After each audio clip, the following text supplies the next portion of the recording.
Greetings and welcome to this episode of Remember Me. Copyright 2023, Cat Morgan, all rights reserved. Be sure to like and subscribe so you don't miss the next episode. Now let's see. Yes, episode 5, Aspirations of Grandeur. It was so unfair. Why did his birthday have to follow in the middle of August?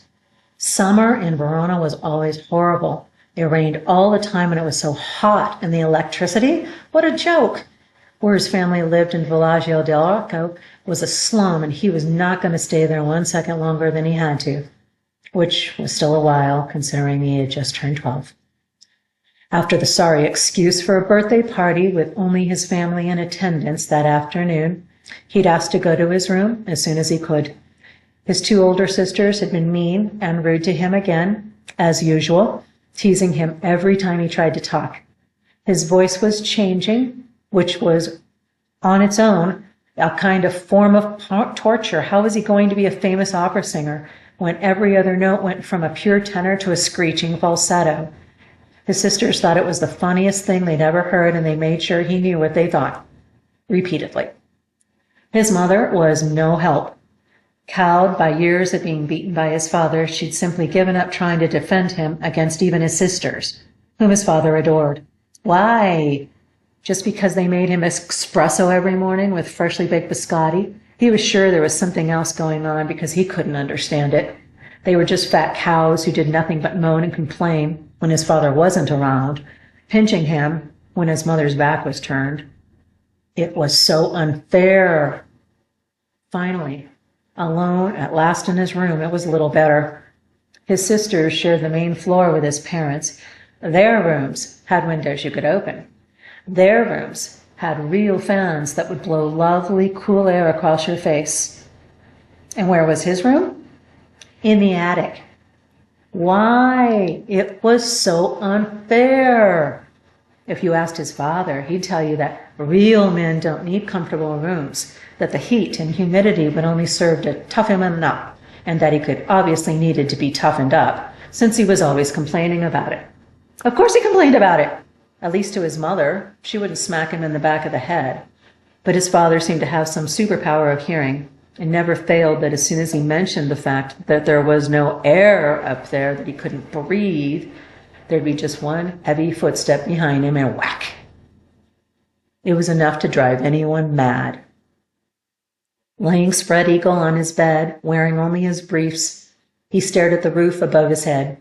The window had long again been painted shut, and the sorry excuse for a fan rattled and clanked, but apart from the occasional hint of air movement, was only background noise. He tried breathing shallowly, taking in as little moisture as possible with each breath. He couldn't tell if his eyes were stinging from sweat or tears. I guess it doesn't matter. I don't matter. Nothing matters. He could not stop hearing that in his head over and over. Nothing matters. There was a trapdoor in the roof above his head. It wasn't painted shut, but it was out of reach. He knew because he'd tried a couple of times to get to it. He had a little desk in the corner of the cramped space with a matching little chair, but the trapdoor was high up along the roof line, just where the interior wall met the roof. The chair was not big enough to be of any use. At least it hadn't been before, but he'd grown since the last time he'd tried it. He was now wearing his father's old pants. He'd outgrown the clothes his mother's had bought for him for Christmas months ago, so now he was wearing his father's old pants, which was awful. Pant legs rolled up and belt cinching in the too big waist. The children at school pointed and laughed at him as he walked by, or worse, the whispers from behind him would start. He knew they whispered just loud enough so that he could hear, but not be able to understand what they were saying. His eyes started to sing again. It was so unfair. The other problem with trying again to see if he could get to the trapdoor was that his parents' bedroom was directly under him. The last time he'd tried, he thought he'd been so quiet as he moved the chair from the corner to the middle of the room, but his father had heard anyway. He'd had only seconds to get the chair back in place and lay down on his bed before his father had come barreling into his room. Grazie Dio, the stairs creaked, not that his father had been trying to be quiet as he stormed up the stairs. He wasn't stupid. He'd still gotten a beating anyway. It had effectively kept him from making any further attempt for another 2 years. Today had just pushed him past the limit. He considered the bare beams of the roof above him. He looked at the chair in the corner, then to the space along the wall, under the trapdoor, where the chair would be in the perfect position to allow him access. He had to try again. He just had to. He had to get out of there. Now. He sat up in bed, peeling his sweaty back up off of the sheets. It felt so much like he was peeling his skin off that he had to look twice at the bed under him to make sure there was no skin there. Merde! He could only whisper it for fear of the sound carrying to his father's ears, but it felt so good to say it, so he whispered it again. Merde! Satisfied that the skin was still on his back, he eased his legs over the side of the bed to barely touch the floor. He knew exactly where not to put his feet. The flooring up here was as bad as the stairs for giving you away if you weren't careful. Still seated on the bed, he slid his bare feet along as close to the wall as possible and made his way to the desk and chair, using the headboard for balance, his back up against the wall. He'd hung his shorts over the chair, so he decided to put them on if he managed to make his way to the roof, his ultimate goal. He didn't want to be up there in his briefs. Success! He'd made it to the chair. Pulling his shorts on with one hand, the other hand holding onto the chair for balance, there were 2 loose floorboards next to the desk that he knew he had to avoid. He paused for a moment. Was that a footstep on the stairs? He held his breath, waiting until he couldn't hold it any longer. Whatever it was that he'd heard, it wasn't his father. This time. Grazie Dio.